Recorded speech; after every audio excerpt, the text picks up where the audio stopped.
BJP के जैतपुर वर्तमान जिला पंचायत सदस्य प्रतिनिधि पर पूर्व ब्लॉक प्रमुख प्रतिनिधि ने जान से मारने की धमकी और सोशल मीडिया पर धमकाने का आरोप लगाया है। पीड़ित ने क्षेत्राधिकारी से मिलकर शिकायत करते हुए कार्रवाई की मांग की है। बता दें कि कुलपहाड़ तहसील क्षेत्र के जैतपुर से बीजेपी के वर्तमान जिला पंचायत सदस्य प्रतिनिधि अरविंद नायक पर बीजेपी के ही पूर्व ब्लॉक प्रमुख प्रतिनिधि डॉक्टर कौशल सोनी ने गंभीर आरोप लगाए हैं। डॉक्टर कौशल सोनी पूर्व ब्लॉक प्रमुख प्रतिनिधि ने कहा कि वर्तमान जिला पंचायत सदस्य प्रतिनिधि अरविंद नायक कई दिनों से हमें सोशल मीडिया पर धमकियां दे रहे हैं, जिस कारण हमारा परिवार पूरी तरह परेशान है। बताते चलें कि पूर्व ब्लॉक प्रमुख प्रतिनिधि डॉक्टर कौशल सोनी ने कहा कि सोशल मीडिया के माध्यम से मुझे बुलाया गया और जब मैं गया तो मुलाकात के दौरान उन्होंने मेरे ऊपर अपनी निजी राइफल से फायर कर दिया।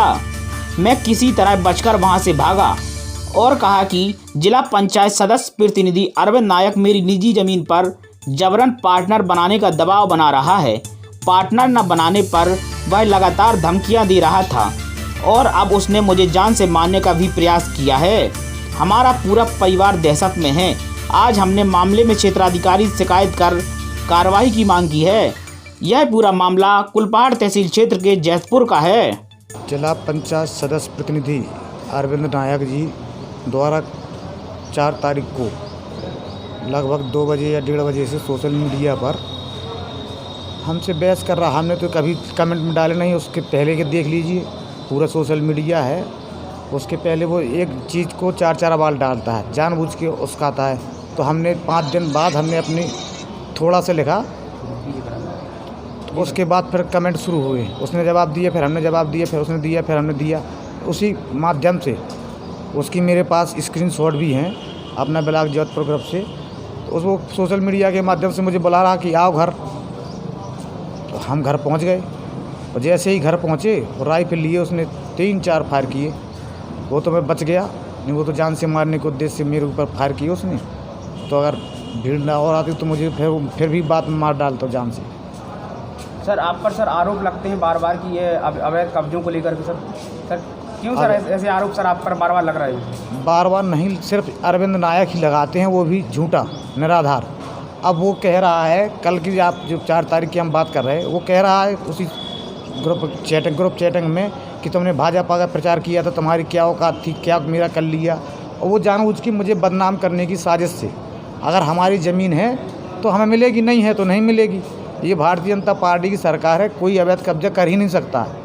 हम तो चूँकि भारतीय जनता पार्टी के कार्यकर्ता हैं, हमारी तो क्षमता ही नहीं है। समाज में कैसा संदेश जाएगा? नहीं तो ये चूँकि अरविंद नायक निर्दलीय चुनाव जीता था, उस दौरान मैंने भाजपा का प्रचार किया। उसने 4 तारीख को अपना ब्लॉक जैतपुर में उसने वो पूरी फोटो डाली, देखी तुम क्या ये है तुम्हारी औकात, तुम प्रचार करते रहे, क्या कर लिया। तो वो चूँकि बिल्कुल दुश्मनी पर आ गया है, जान से मारने की धमकी दे रहा। तो उसने हमला भी कर दिया उस 4 तारीख को, 3-4 फायर की राइफल से। सर उन्होंने आरोप लगाया कि आपने विधायक जी पर भी सर आपत्तिजनक बातें की। सर क्या वो मुझे बार बार उस्काता रहता है। उस दिन भी उसने गुस्से में मैं अकेला, मुझे जानता हूँ भी हूँ कि मेरा वो लड़ने वाला है, तब भी मुझे काम ने कहा जब मर जाऊँगा तो चल जाता हूँ। जो बार बार कहेगा तो आ जाओ तो क्या किया जाएगा बताओ? इंसान है हम भी। इस मामले में सर आपने कहाँ तक कार्रवाई की है, कहाँ गए हैं आप? मैंने अभी उसी दिन 4 तारीख को हमने थाने में शिकायत दी थी। आज मैं सीओ साहब के पास आया हूँ, अभी एसपी साहब के पास भी जा रहा हूँ। अगर कार्रवाई नहीं होगी तो डीआईजी साहब के पास जाऊँगा। सीओ साहब ने क्या आश्वासन दिया? सीओ साहब ने कहा कि कार्रवाई होगी निश्चित। अगर कार्रवाई नहीं होती है तो ऐसी दशा में क्या करेंगे आप? कार्रवाई कैसे नहीं होगी? भारतीय जनता पार्टी की सरकार है, न्याय होगा। नहीं होगा तो फिर कोर्ट जाएंगे। सर किस प्रकार की कार्रवाई चाहते हैं? जो उसमें जो धाराएँ लगती हों, जो कानूनन जो धाराएँ लगती हों वो लगें उनको।